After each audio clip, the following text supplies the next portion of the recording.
Hi guys! Char! So, mag-vlog ko karon mag-cooking vlog ko. So, balik ko rin ita og adobo with gata. So, muna ni siya guys, nag-ready na ko, slice na ko og karne para sa ako ang adobo with gata. Kuno hi, di ba? Ang buto yun, nagpatakara ko yayo na, dili siya madungog. So, gislice na ko siya into, gagmay lang siya nga pag-slice. Charat! And then, after is ang mga lamas na. Lamas. Bitaw paminawa lang ninyo. Hindi ako ginayo yung pero di mo gud madungog. Kailangan akong patog mic siya. Di ba? Lamas na siya, guys.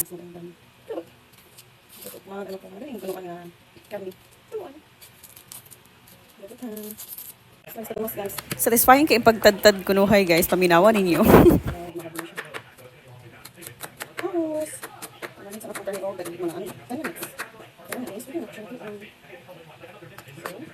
Onions, garlic, and ginger, chop, adjog, okay.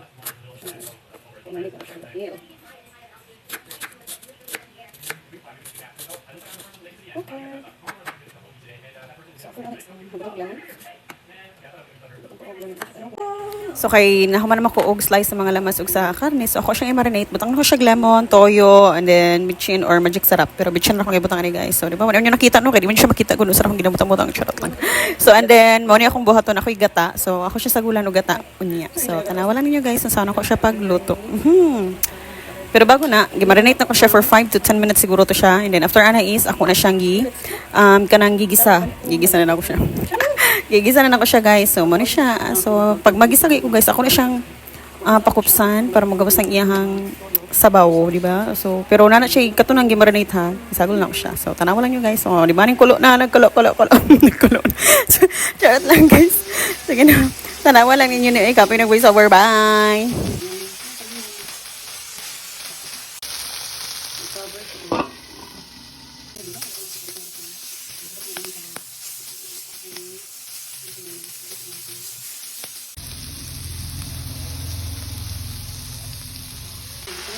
So, kami ginaluto naman siya, no? So, ako na siyang butangan og gata.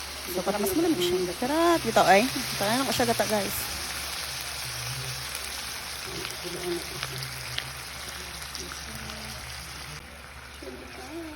So, mix. And then, hapit na siya maluto, guys.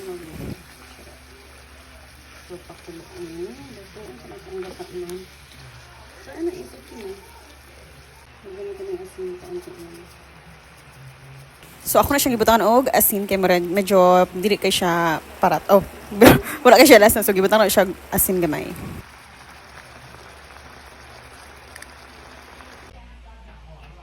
Tara, luto na. So ako na